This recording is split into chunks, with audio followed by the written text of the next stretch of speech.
Guys এই দেখো আমার হাতে কি হয়েছে গোটা গোটা।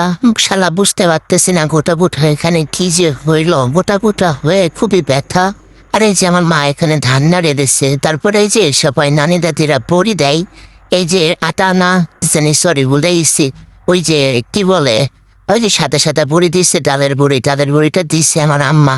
তারপরে যে মটন এসে দিল আমার আম্মু, বললো খা। তারপরে আমি একটু ঢং করতেছিলাম যে ভাবতেছি সবকিছু নিচে ফেললে আবার ভিডিও নাকি ভাইরাল হয়। তো এই যে ঠেলে নিয়ে আবার উঠাই নিছি, কিন্তু হ্যাঁ কষ্ট করে ফেলছে, আবার কষ্ট করে আমার উঠানো লাগছে। শালার ভিডিওর জন্য কত না কষ্ট করি আমি, এই কষ্টটা কেউ বুঝে না, বুঝছো গাইজ। তারপরে যে সবকিছু ছাড়াই নিচ্ছিলাম, নেওয়ার পরে ভাবতেছি ফ্রিজের ভিতরে আজকে কি রান্না করে। আম্মু যেটা রান্না করবো এটা তো আমি খাইতে পারবো না, মানে আমার আম্মু মাংস রান্না করতে চায় না। তাই ফার্স্টে ফ্রিজ থেকে মাংসটা বের করে নিয়েছি। শালা এই যে মাংস বের করে এখন ভিজুইতে দেবো, কারণ মাংসটা খুব এঁটে আছে। আর মাংস তোরে পানি দিয়ে ভিজাবো, ভিজাই তোরে ছাড়াই নেবো। তারপরে যে আদা, তারপর রসুন, তারপরে যে অনেকগুলো কাঁচামরিচ সবকিছু দিয়ে রান্না করতে হবে। তার জন্য যে ফার্স্টে সবকিছু এক জায়গায় করে নিচ্ছি, কারণ আমি ভিডিও করবো গাইজ। সবকিছু একসাথে নিতে হবে। যে পেটে কি দিলাম, হ্যাঁ ওই যে শুকনো মরিচ সবকিছু দিয়ে এই যে পেটে কেটে কুটে নিয়ে এসছি।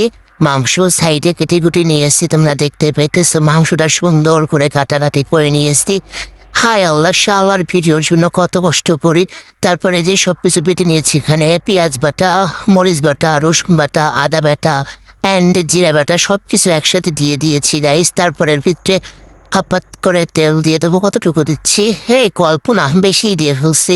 এত তেল তোমরা আবার দিও না, বেশি তেল খাইলে মোটা হয়ে যাবা। আমার মতো আবার তেল তোমরা খাইও না, বুঝছো। খাইলে আমার মতো মোটা হয়ে যাবো। সরি, আমি আবার মোটো নামে বা সিলিম আসি। তারপর সবকিছু করে দিয়ে দিব। এখানে জিরা বাটা দিছি ফার্স্টে, তারপর রসুন বাটা দিয়ে দিচ্ছি। আর রসুন বাটারে সেই সুন্দর করে বেটেছি। তারপরে যে পেঁয়াজ বাটাটাও দিয়ে দিয়েছি। পেঁয়াজটা বাটতে পারে না চোখ জ্বলার কারণে। পেঁয়াজ বাটতে গিয়ে আমার দুনিয়ার কষ্টের কথা মনে পড়ে, আর চোখ দিয়ে পানি চলে আসে। তার জন্য বাটতে গিয়ে কি যে কষ্ট হয় গাইস, কি যে বলবো। মরিচ বাটতে মানে এতটা কষ্ট হয়নি, বাট পরে বুঝছি যে মরিচটা বাটার পরে হাতটা যে কতটা জ্বালা করে। তারপরে এখানে দিয়ে দিয়েছি কি যেন, ওই যে খাবারে কালার হওয়ার জন্য হলুদ, তারপরে এই যে স্বাদের জন্য লবণ। এই লবণটা না দিলে এই খাবারটা একদমই মজা হবে না, তোমরা সবাই জানো। তারপরেও তোমাদেরকে আমি একটু শিখিয়ে দিচ্ছি যে কেমন করে মাংস রান্না করতে হয়। আমার মাংস রান্না মনে ঝাল পেঁয়াজ, তারপরে যে আদা রসুন এইগুলায়, তার থেকে আর বেশি কিছু আমি মাংস রান্নায় দিই না।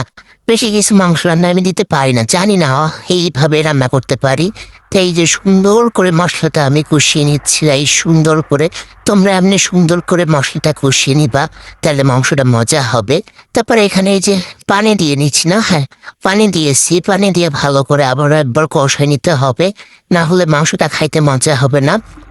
তাই তোমরা যেটা করবা, আগে মশলাটা কষানোর জন্য পানি দিয়ে সুন্দর করে কষাই নেবে, তাহলে তোমাদের শালার যে ওই শালার যে হচ্ছে মাংসটা, ওইটা অনেক মজা হবে খাইতে। তোমাদের এই সুন্দর টিপসটা আমি দিয়ে দিলাম।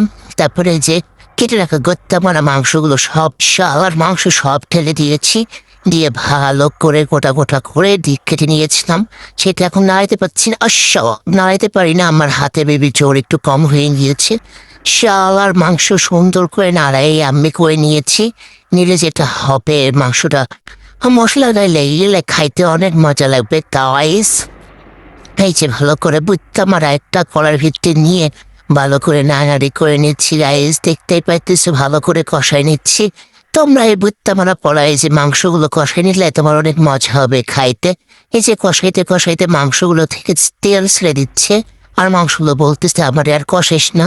তারপরে যে মাংস একটা উঠাই নিয়ে টেস্ট করে দেখবো যে মাংসটা খাইতে কেমন হয়েছে। তো চলো একটা উঠাই নি, শালার মাংস ওইটা উঠেই না। তারপরে ভাবছি ওইটারে উঠাবো না, তারপরে এইটা উঠাই নিচ্ছি, নিয়ে প্লেটে রেখে দিচ্ছি বুঝতাম আমার একটা মাংস। নিয়ে আবারও কষানো শুরু করে দিছি, tin tin tin tin tin কষানো কষানো কষানো সুন্দর করে চারিদিকে কাটাকুটু করে সব কিছু কষাই নিতে হবে। তুমি মশলাটা বুঝতে মারা পড়ায় যতবার কষাবো ততবারই মজা হবে। আমি এখানে কষানো শেষে পানি দিয়ে নিয়েছি, পানি দিয়ে ভালো করে নাড়াচাড়া করে নিচ্ছি। এই যে সুন্দর করে নাড়াচাড়া করে নিয়ে পানি দিয়ে সুন্দর করে রেখে দিছি। তারপর যে মাংসটা আমি রেখেছিলাম এটা লুকাই লুকাই খেয়ে নেবো, আবার কাউকে দেওয়া যাবে না। হু কি গরম গাইস।